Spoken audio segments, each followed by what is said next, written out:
যেষাম হৃদিস্থ ভগবান মঙ্গলায় তনো হরি। আমরা দেখুন বার্ষিক উৎসব করি, অন্য 12 মাসে 13 পার্বণ করি, কিন্তু যেদিন উৎসব করলাম সেদিনে আনন্দ করলাম। 12 মাসে শুধু 13 দিন আনন্দ করলাম, এটা কি জীবনের উদ্দেশ্য? এটা নয়। বলা হয়েছে প্রতিদিন প্রতি মুহূর্তে আপনার আমার শরীর মন অবলম্বন করে উৎসব হবে। একটা মুহূর্ত আমরা উৎসবহীন থাকবো না।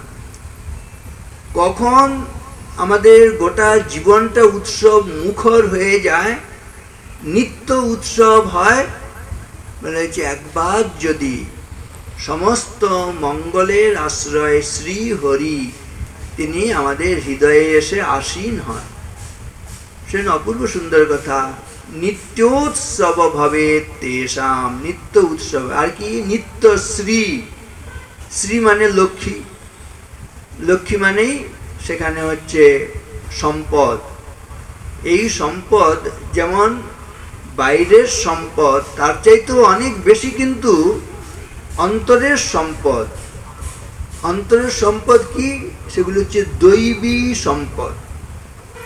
আমাদের যেমন নাকি জাগতিক উন্নতি হবে, আবার অন্তরের উন্নতি আরও বেশি দরকার। জাগতিক উন্নতি, খাদ্য বস্ত্র বাসস্থান, এই তিনটে না হলে তো আমরা বাঁচতেই পারবো না, তাই না? ঠাকুরও বলছেন খালি পেটে ধর্ম হয় না। সেজন্য জাগতিক উন্নতিরও দরকার রয়েছে। আমাদের বলে দুরকম উন্নতি দরকার, একটা হচ্ছে অভ্যুদয় আর একটা হচ্ছে নিঃশ্রেয়স।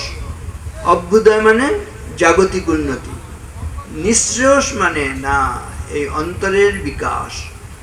আমি জগতের কিছু চাই না, জগতের বাঁচার জন্য যেটুকু দরকার ঠিক আছে, কিন্তু তার বাইরে এবারে চাইব আমার অন্তরের সম্পদ আসুক, দৈবী সম্পদ।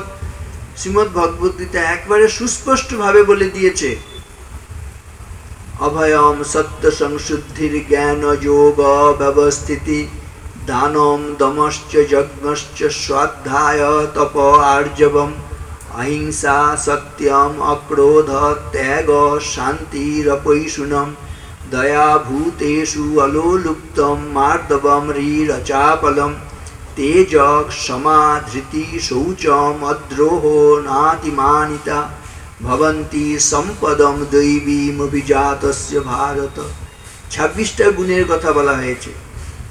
আপনারা শুনে মনে করি বাপ রে বাপ, একটাই পারি না 26টা। এটা নিয়ে একেবারে দুশ্চিন্তার কোনো ব্যাপার নয়। ব্যাপারটা হচ্ছে দেখবেন যে কোনো একটা দুটো গুণ নিয়ে আমরা যদি পথ চলা শুরু করি না, সব গুণগুলো এসে আমাদের সাহায্য করবে। আলাদা আলাদা করে ভেবে কিছু করতে হবে না, একটা দুটো দিয়ে শুরু করলেই সবাই সাহায্য করতে চলে আসবে। আবার বিপরীতটাও সত্য।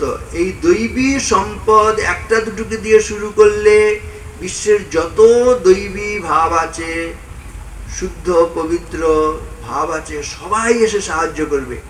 আবার একটা যদি কুচিন্তা নিয়ে শুরু করেন না, জগতে যত কুচিন্তা যত দুষ্কৃতি তারা এসে ভিড় করে আপনার আমার জীবনটাকে একেবারে ধ্বংসস্তূপে পরিণত করবে। সেজন্য প্রতিটা চিন্তা কিন্তু ভীষণ গুরুত্বপূর্ণ।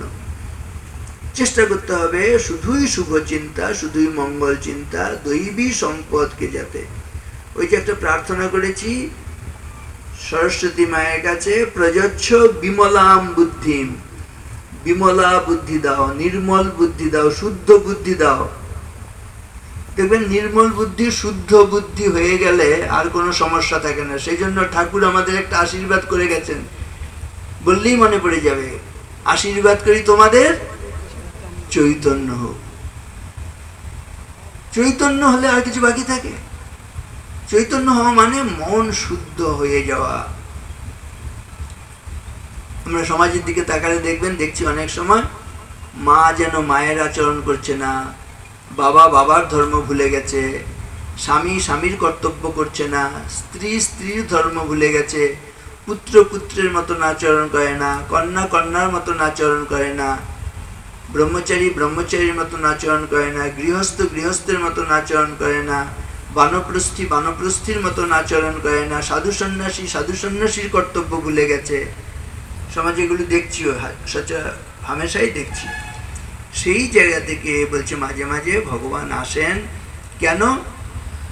এই যে প্রত্যেকের জন্য ধর্ম, আমরা বলি ধর্মের গ্লানি হলে আর অধর্ম বেড়ে গেলে তখন হচ্ছে ভগবান আসেন, তাই না? ধর্ম স্থাপনার জন্য আর অধর্মকে নাশ করে সেখানে দুষ্কৃতির নাশ করবেন এবং যারা সৎজন ভক্ত তাদের হচ্ছে কল্যাণ বিধান করবেন, তাই না? বিনাশায় চ দুষ্কৃতাম, এগুলোর জন্য ভগবান আসেন। কিন্তু এই ধর্ম, হিন্দু ধর্ম, খ্রিস্টান ধর্ম, ইসলাম ধর্ম, জৈন ধর্ম, বৌদ্ধ ধর্ম, এগুলো যত না সত্য তার চাইতে বলবো ওই মায়ের ধর্ম, পিতার ধর্ম, পুত্রের ধর্ম, সাধুর ধর্ম, বানপ্রস্থী, গৃহস্থ, ব্রহ্মচারী, ডাক্তার হলে ডাক্তারের ধর্ম, চিকিৎসক, মাস্টারমশাই হলে শিক্ষকের ধর্ম, প্রত্যেকের জন্য ধর্ম। যে যার ধর্ম যদি পালন করেন তাহলে জগৎটা সুন্দর হয়ে যায়। বলছে স্বধর্ম কর্ম